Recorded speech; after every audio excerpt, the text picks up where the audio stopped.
माननीय सभापति जी, पश्चिम एशिया में चल रहे युद्ध और उससे बनी परिस्थितियों से हम सभी परिचित हैं। मैं आज संसद के उच्च सदन के सामने और देशवासियों के सामने इन विकट परिस्थितियों पर सरकार का पक्ष साझा करने के लिए उपस्थित हुआ हूं। पश्चिम एशिया में चल रहे इस युद्ध को 3 सप्ताह से अधिक का समय हो चुका है। इस युद्ध ने पूरे विश्व में गंभीर ऊर्जा संकट पैदा कर दिया है। भारत के लिए भी ये स्थिति चिंताजनक है। इस युद्ध से हमारे व्यापार के रास्ते प्रभावित हो रहे हैं। इससे पेट्रोल, डीजल, गैस और फर्टिलाइजर जैसे जरूरी सामान की रूटीन सप्लाई प्रभावित हो रही है। गल्फ देशों में करीब 1 करोड़ भारतीय रहते हैं, वहां काम करते हैं।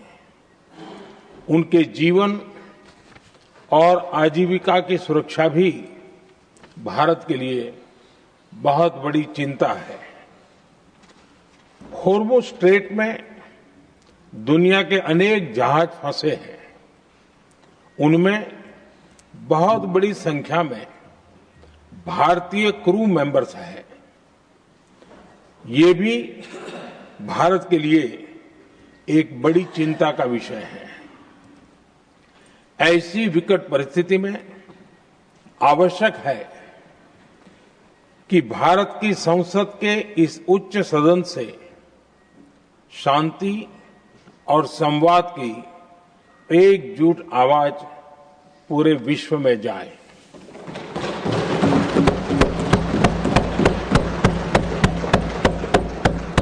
सभापति जी, युद्ध की शुरुआत के बाद से मैंने पश्चिम एशिया के ज्यादातर देशों के राष्ट्राध्यक्षों के साथ 2 राउंड फोन पर बात की है। हम गल्फ के सभी देशों के साथ लगातार संपर्क में हैं। हम ईरान, इजराइल और अमेरिका के साथ भी संपर्क में हैं। हमारा लक्ष्य डायलॉग और डिप्लोमेसी के माध्यम से क्षेत्र में शांति की बहाली का है। हमने डी एस्केलेशन और हॉर्मुज स्ट्रेट खोले जाने पर भी उनसे बात की है। कमर्शियल जहाजों पर हमला और हॉर्मुज स्ट्रेट जैसे अंतर्राष्ट्रीय जलमार्ग में रुकावट अस्वीकार्य है। भारत ने नागरिकों पर, सिविल इंफ्रास्ट्रक्चर पर, एनर्जी और ट्रांसपोर्ट से जुड़े इंफ्रास्ट्रक्चर पर हमलों का विरोध किया है। भारत डिप्लोमेसी के जरिए युद्ध के इस माहौल में भी भारतीय जहाजों के सुरक्षित आवागमन के लिए सतत प्रयास कर रहा है। भारत ने इस समस्या के समाधान के लिए संवाद का ही रास्ता सुझाया है। इस युद्ध में किसी के भी जीवन पर संकट मानवता के हित में नहीं है। इसलिए भारत का सतत प्रयास सभी पक्षों को जल्द से जल्द शांतिपूर्ण समाधान के लिए प्रोत्साहित करने का है। सभापति जी, संकट की स्थिति में देश विदेश में भारतीयों की सुरक्षा हमारी बहुत बड़ी प्राथमिकता है। युद्ध शुरू होने के बाद से लेकर अब तक 3,75,000 से अधिक भारतीय सुरक्षित भारत लौट चुके हैं।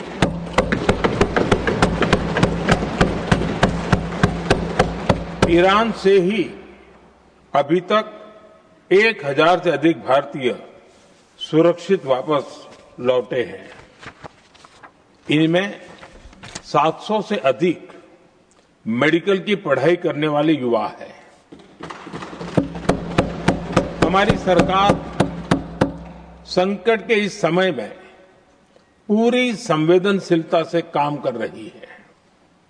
सभी देशों ने वहां मौजूद भारतीयों की सुरक्षा का पूरा आश्वासन दिया है।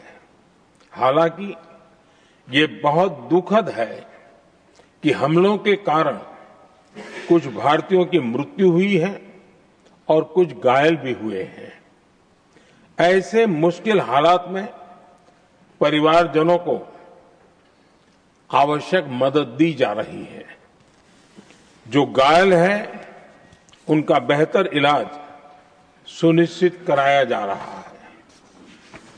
सभापति जी, होर्मुज स्ट्रेट विश्व व्यापार के सबसे बड़े रूट्स में से एक है।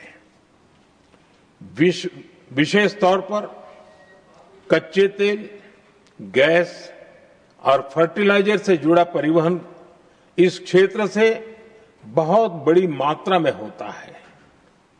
युद्ध के बाद से ही होर्मुज स्ट्रेट में जहाजों का आना जाना बहुत चुनौतीपूर्ण हो गया है। लेकिन विपरीत परिस्थितियों के बावजूद हमारी सरकार ने संवाद से, कूटनीति के माध्यम से रास्ते बनाने का प्रयास किया है। प्रयास ये है कि जहां से भी संभव हो वहां से तेल और गैस की सप्लाई भारत पहुंचे। ऐसी हर कोशिश के नतीजे भी देश देख रहा है। बीते कुछ दिनों में दुनिया के अनेक देशों से कच्चा तेल और एलपीजी से भरे जहाज भारत आए हैं।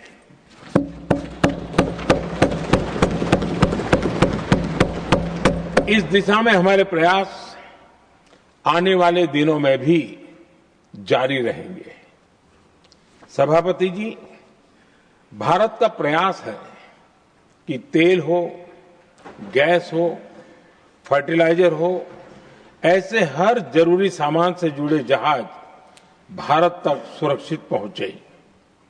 लेकिन इस युद्ध से बनी वैश्विक परिस्थितियां अगर लंबे समय तक बनी रहती है तो गंभीर दुष्परिणाम तय है। इसलिए भारत ने अपनी रेजिलियंस बढ़ाने के लिए जो भी प्रयास बीते वर्षों में किए हैं, उनको और गति दे रहा है। सभापति जी, कोई भी संकट हो, वो हमारे हौसलों और हमारे प्रयास दोनों की परीक्षा लेता है। देश ऐसे संकटों का बेहतर तरीके से सामना कर सके, इसके लिए बीते 11 वर्षों में निरंतर निर्णय लिए गए हैं। एनर्जी इंपोर्ट का डाइवर्सिफिकेशन ऐसे ही प्रयासों का हिस्सा है।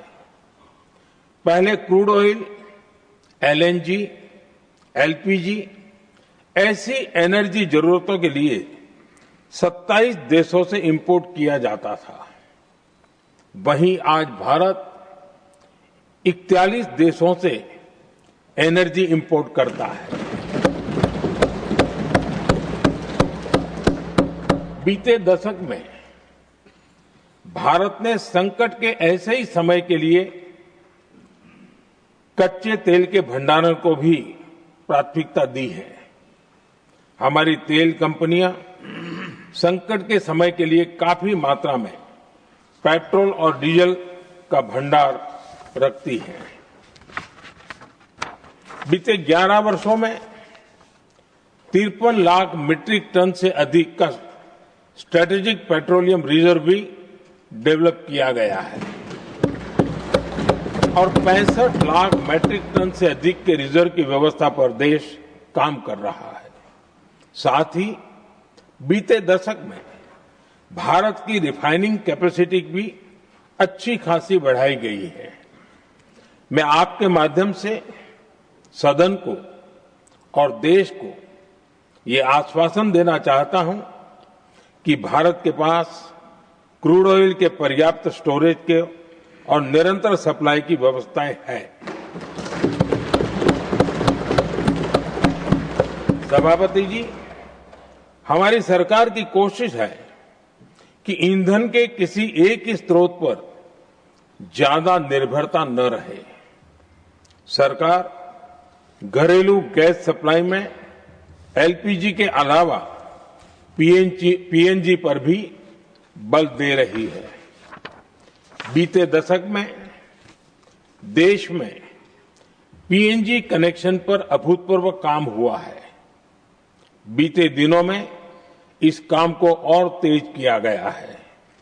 साथ ही एलपीजी के घरेलू उत्पादन को भी बड़े पैमाने पर बढ़ाने का प्रयास किया जा रहा है। सभापति जी, बीते वर्षों में सरकार का निरंतर प्रयास रहा है कि हर सेक्टर में दूसरे देशों पर निर्भरता कम से कम हो। हम ज्यादा से ज्यादा आत्मनिर्भर हो, यही एकमात्र विकल्प है। जैसे भारत का 90% से अधिक ट्रेड विदेशी जहाजों पर होता है, ये स्थिति किसी भी वैश्विक संकट में भारत की स्थिति को और भी गंभीर बना देती है। इसलिए सरकार ने मेड इन इंडिया जहाज बनाने के लिए करीब 70,000 करोड़ रुपए का अभियान शुरू किया। भारत आज ship building, ship breaking, maintenance and overhauling ऐसी हर सुविधा के निर्माण पर तेज गति से काम कर रहा है। भारत अपने डिफेंस सेक्टर को भी अधिक रेजिलिएंट बना रहा है। बीते दशक में किए गए प्रयासों से भारत आज अपनी जरूरत के अधिकांश हथियार भारत में ही बना रहा है। एक समय था जब भारत अपने जीवन रक्षक दवाओं के कच्चे माल यानी एपीआई के लिए भी दूसरे देशों पर बहुत अधिक निर्भर था। बीते वर्षों में देश ने भारत में ही एपीआई इकोसिस्टम बनाने के लिए अनेक प्रयास किए हैं। इसी प्रकार रेयर अर्थ मिनरल्स में विदेशी निर्भरता को कम करने के लिए भी बड़े कदम उठाए जा रहे हैं।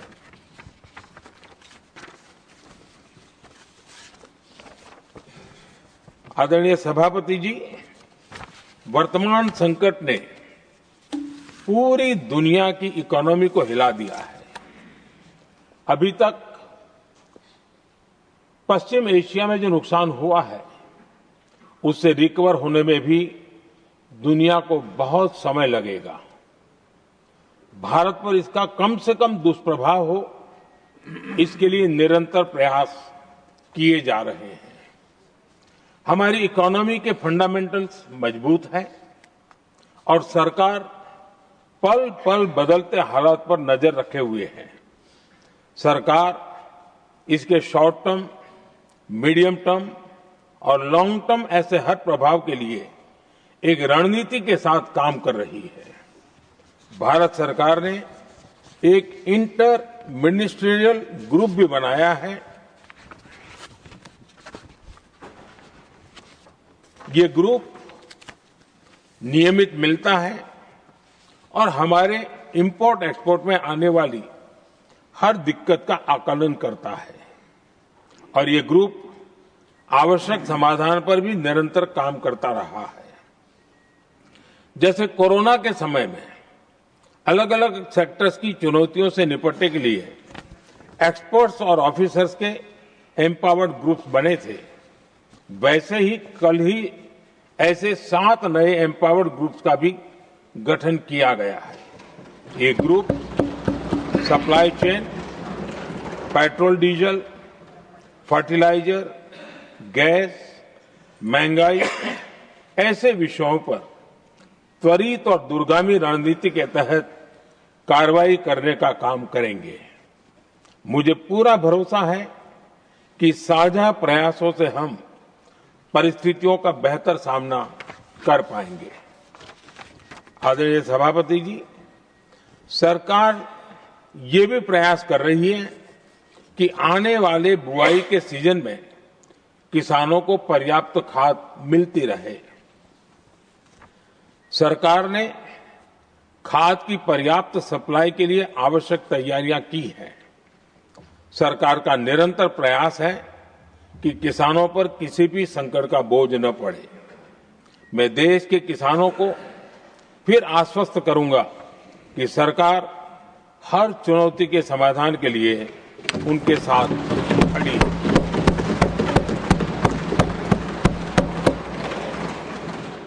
आदरणीय सभापति जी, ये राज्यों का सदन है। आने वाले समय में ये संकट हमारे देश की बड़ी परीक्षा लेने वाला है और इस परीक्षा में सफलता के लिए राज्यों का सहयोग बहुत आवश्यक है। इसलिए इस सदन के माध्यम से मैं देश के सभी राज्यों की सरकारों से भी कुछ आग्रह करना चाहता हूं। संकट के समय गरीबों पर, श्रमिकों पर, प्रवासी साथियों पर बहुत बुरा असर पड़ता है। इसलिए पीएम गरीब कल्याण अन्न योजना का लाभ समय पर मिलता रहे, ये सुनिश्चित करना होगा। जहां प्रवासी श्रमिक साथी काम करते हैं, उनकी परेशानियों को दूर करने के लिए प्रोएक्टिव कदम उठाए जाएं। ऐसी स्थितियों पर नजर रखने के लिए राज्य सरकारें विशेष व्यवस्थाएं करें तो इससे काफी सुविधा होगी। राज्य सरकारों को एक और चुनौती पर भी बहुत अधिक ध्यान देना होगा। ऐसे समय में कालाबाजारी करने वाले, जमाखोरी करने वाले बहुत एक्टिव हो जाते हैं। जहां से भी ऐसी शिकायतें आती हैं, वहां त्वरित कार्रवाई होनी चाहिए। जरूरी चीजों की सप्लाई निर्बाध चलती रहे, ये सुनिश्चित करना हर राज्य की प्राथमिकता होनी चाहिए। आदरणीय सभापति जी, मैं सभी राज्य सरकारों से एक अनुरोध और करना चाहता हूं। संकट चाहे कितना भी बड़ा हो, भारत की तेज ग्रोथ बनाए रखना हम सभी का दायित्व है। हमें इसके लिए हर जरूरी कदम, हर जरूरी रिफॉर्म्स तेजी से करते रहने होंगे। ये राज्य सरकारों के पास बहुत बड़ा अवसर भी है। ये टीम इंडिया की भी बहुत बड़ी परीक्षा है। कोरोना के महासंकट में केंद्र और राज्यों ने टीम इंडिया बनकर कोविड मैनेजमेंट का एक बेहतरीन मॉडल सामने रखा था। अलग अलग पॉलिटिकल पार्टी की सरकारें होने के बावजूद टेस्टिंग, वैक्सीनेशन से लेकर जरूरी चीजों की आपूर्ति टीम इंडिया के प्रयासों से ही सुनिश्चित हो पाई थी। हमें उसी भावना के साथ आगे भी काम करना है। सभी राज्य सरकारों और केंद्र सरकार के प्रयासों से देश इस गंभीर वैश्विक संकट का प्रभावी रूप से सामना कर पाएगा। आदरणीय सभापति जी, ये संकट अलग प्रकार का है और इसके समाधान भी अलग प्रकार से ही तय किए जा रहे हैं। हमें धीरज के साथ, संयम के साथ, शांत मन से हर चुनौती का मुकाबला करना है। आदरणीय सभापति जी, जैसा कि हम देख रहे हैं कि इस युद्ध को लेकर पल पल में हालात बदल रहे हैं, इसलिए मैं देशवासियों से भी कहूंगा कि हमें हर चुनौती के लिए तैयार रहना ही होगा। इस युद्ध के दुष्प्रभाव लंबे समय तक रहने की प्रबल आशंका है, लेकिन मैं देशवासियों को भरोसा देता हूं, सरकार सतर्क है, तत्पर है और पूरी गंभीरता से रणनीति बना रही है, हर निर्णय ले रही है। देश की जनता का हित हमारे लिए सर्वोपरि है। यही हमारी पहचान है, यही हमारी ताकत है। इसी भावना के साथ मैं अपना वक्तव्य समाप्त करता हूं। बहुत बहुत धन्यवाद।